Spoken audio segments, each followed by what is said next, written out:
Eu gostaria, senhora presidente, de iniciar tratando até do assunto tratado pelo senador Paulo Paim em relação às leis das cotas sociais. É assim o nome da lei. Apenas para, além de reafirmar o nosso apoio integral a essa proposta, lembrar dois aspectos que fundamentam esta lei.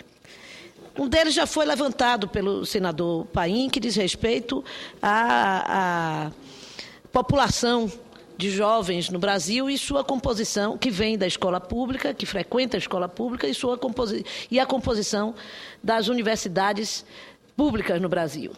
A outra é de que, como qualquer lei de discriminação afirmativa, como é considerada as leis das cotas, ela é uma lei transitória. É uma lei válida por 10 anos. 10 anos que são indispensáveis para que o Brasil possa entrar na era do desenvolvimento da sua educação. Fazer a sua revolução educacional, pela qual todos os senhores parlamentares e toda a população brasileira clama, principalmente a nossa juventude. E, por último, combater também um argumento que ouço muito dizer, que isso rebaixará a qualidade de ensino das escolas ou das universidades públicas e vai oportunizar a entrada de pessoas sem conhecimento nas universidades públicas. Quero dizer que não é assim. Há uma média que é respeitada pela lei das cotas. Ninguém abaixo da média entrará na lei das cotas. Então, eu quero ressaltar aqui o importante pronunciamento feito pelo senador Paim, ao mesmo tempo que me solidarizo com ele e trago à luz esses dois argumentos que considero importantes. Mas, senhora presidente, senhores e senhoras senadoras, cidadãos que nos acompanham pelos veículos de comunicação da Casa, na última sexta-feira, eu quero fazer um registro lamentável. Na última sexta-feira, dia 24 de agosto, a senhora Laís Fernanda Pereira dos Santos, de 25 anos, e Maíra Dias de Jesus, de 22, foram assassinadas em Camaçari, na região metropolitana de Salvador. As investigações preliminares apontam para crime de homofobia. As vítimas não tinham passagem pela polícia nem qualquer ligação com o tráfico de drogas. O crime que elas cometeram, moravam juntas e no momento em que foram alvejadas com disparo na cabeça e no tórax, andavam de mãos dadas pela rua. Há 2 meses, também em Camaçari, os irmãos gêmeos José Leonardo e José Leandro da Silva, de 22 anos, foram atacados por um grupo de 8 jovens quando andavam abraçados após saírem de uma festa de São João. Leonardo morreu no Hospital Geral de Camaçari, deixou a namorada grávida. Os agressores com idades entre 19 e 23 anos estão presos. Caso as investigações confirmem que o crime deste final de semana foi mesmo motivado por homofobia, o número de homossexuais mortos na Bahia subiria para 17 somente em 2012. Segundo o Grupo Gay da Bahia, GGB, o Estado é recordista em assassinatos homofóbicos no país desde 2006. Em 2011, foram contabilizados 28 homicídios no Estado, contra 25 em Pernambuco e 24 em São Paulo. Em todo o Brasil, ainda de acordo com o GGB, ocorreram 266 homicídios ligados à homofobia no ano passado. Lamentavelmente, este atentado ocorre às vésperas da realização da primeira Semana da Diversidade em Salvador, que será realizada de 1º a 9 de setembro, com palestras, seminários, exposições e uma feira de diversidade e negócios, além da 11ª Parada Gay. Organizado pelo GGB, o evento conta com o apoio do Governo do Estado da Bahia e tem por objetivo justamente combater a homofobia. Quero, em nome da população baiana, me solidarizar com os pais, amigos e familiares destes jovens que perderam a vida barbaramente por causa do ódio involuntário que despertam por ousarem demonstrar publicamente afeto a pessoas do mesmo sexo, ainda que não sejam necessariamente homossexuais, como era o caso de Leonardo. Sei que esses crimes não expressam o sentimento do conjunto da população baiana. O espírito pacífico, acolhedor e de respeito à diversidade que caracteriza o nosso agente. A intolerância na Bahia e no Brasil precisa, enquanto crime, ser combatido e duramente punida. E teremos a grande oportunidade de lutar contra esta intolerância na discussão da revisão do Código Penal brasileiro.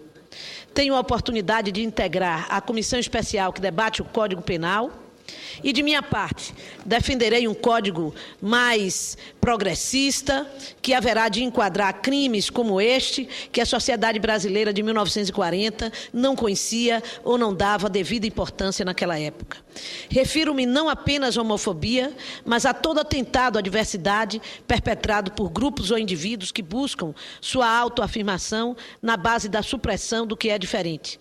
Seja diferente na cor, raça, credo, origem, gênero, opinião ou opção ou orientação sexual, religiosa, política e até de time esportivo, já que, infelizmente, tem crescido o número de manifestações violentas relacionadas a torcidas organizadas.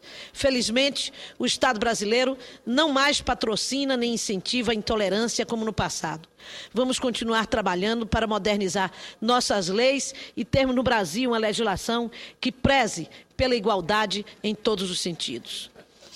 Ainda tratando desse assunto de segurança, senhores e senhoras senadores e senadoras, estive na semana passada com o secretário estadual de Relações Internacionais da Bahia, Fernando Schmidt, que me relatou a recente viagem feita a Nova York no início de agosto por integrantes do nosso governo baiano.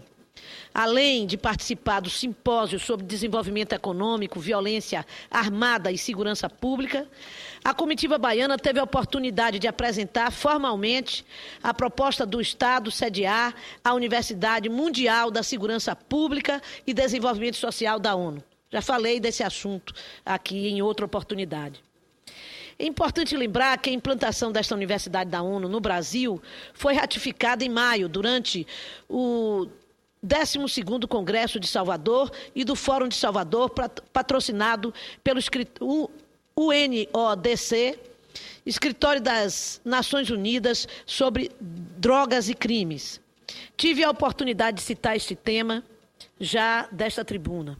E foi durante este congresso que foi apresentada a sugestão do Brasil e da Bahia sediarem a referida universidade, ideia ratificada na Declaração de Salvador, que foi assinada por participantes de 19 países, entre representantes da ONU, além do Ministério das Relações Exteriores do Brasil, do Governo da Bahia e do Ministério Público do Estado.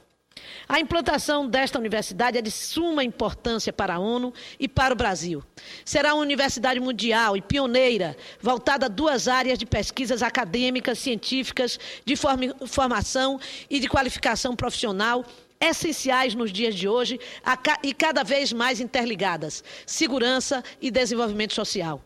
O tema não poderia ser mais atual, já que esta casa analisa a reforma do Código Penal brasileiro por meio de uma comissão especial, da qual sou uma das integrantes.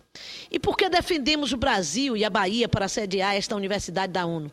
Em primeiro lugar, porque o Brasil é um país com o maior número de homicídios no mundo, em números absolutos, segundo o relatório das Nações Unidas. No último mês de junho, foi divulgado também uma pesquisa elaborada pela ENASP, Estratégia Nacional de Justiça e Segurança Pública, em parceria com o Conselho Nacional de Justiça, do Ministério da Justiça, do Conselho do Ministério Público, CNMP. Segundo parâmetros internacionais, se considera que um país sofre violência endêmica a partir de 10 homicídios para cada 100 mil habitantes. No Brasil, a média é de 26 assassinatos por 100 mil. Em relação às mulheres, outro estudo coloca o Brasil em 7º lugar no ranking de 84 países. E o mapa da violência, divulgado recentemente, aponta o Brasil entre os 4 países com maiores taxas de homicídio de jovens entre 92 pesquisados. Por outro lado, o Brasil é um país que vem desenvolvendo políticas públicas de segurança com resultado que, embora ainda precisem avançar, representam progresso ao desenvolvimento social. Podemos citar alguns exemplos, como as unidades de polícias pacificadoras, as UPPs, no Rio de Janeiro, ou iniciativas bem-sucedidas de polícias comunitárias em grandes e médias cidades, visando a reinserção social dos presos, ao invés de apenas aplicar penas de reclusão que efetivamente não os reabilita. Já na Bahia, estado para o qual pleiteamos a instalação da reitoria da ONU, temos como argumento os esforços que o governo do Estado tem empreendido para construir mecanismos eficazes de combate à criminalidade. O exemplo mais forte é o programa Pacto pela Vida, lançado em 2011 e cujos primeiros resultados já começam a ser percebidos. Trata-se de uma política pública de segurança transversal e integrada, construída de forma pactuada com a sociedade, em articulação permanente com o Poder Judiciário, o Ministério Público, a Assembleia Legislativa, a Defensoria Pública e a Ordem de Advogados do Brasil, conforme previsto no protocolo Agenda Bahia, firmado em 2007. O programa Pacto pela Vida rendeu, inclusive, um convênio com a Unicef, voltado às melhores condições de vida das crianças e adolescentes na região do semiárido, que acaba de ser divulgado um novo resultado deste pacto de defesa das crianças no semiárido, onde a Bahia, dos 14 itens, consegue alcançar 12 itens com sucesso destacado. Portanto, estes são alguns dos argumentos que uso para a defesa desse importante pleito do Brasil nas organizações das Nações Unidas, que tem o apoio da própria Nações Unidas, em reunião feita com o chefe do setor de ONGs do Departamento de Assuntos Econômicos e Sociais da ONU, o senhor Andrei Abramov, declarou apoiar essa iniciativa. E não é uma iniciativa nova, existem já outras experiências de universidades da ONU no mundo, e todas elas passam justamente por um processo, primeiro, de apresentação da proposta, depois de formação de uma comissão para estudar o projeto e, finalmente, o projeto é aprovado numa Assembleia das Nações Unidas. E nós achamos que é, portanto, o momento da presidente Dilma, que vai à Assembleia das Nações Unidas, a próxima Assembleia das Nações Unidas, certamente terá a possibilidade de apresentar essa proposta que terá uma enorme utilidade para as experiências em segurança pública e desenvolvimento social no mundo inteiro. E eu gostaria de solicitar a Vossa Excelência que pudesse dar como lido o resto do nosso pronunciamento, além de introduzir nos anais da Casa o resultado do boletim da Serinter, que é a Secretaria de Relações Internacionais da Bahia, onde relata todas as reuniões realizadas na ONU no mês de agosto. Por último, senhor presidente, eu gostaria de destacar aqui que o relatório sobre as cidades latino-americanas, feito pelo Programa das Nações Unidas para Assentamento Humano, ONU Habitat, recebeu grande divulgação na imprensa nacional. Inclusive, hoje, o boletim da SECOM do governo federal, do presidente da República, aborda temas relacionados com esse assunto. Embora a imprensa nacional tenha dado destaque ao fato do Brasil ser o quarto lugar em desigualdade social no nosso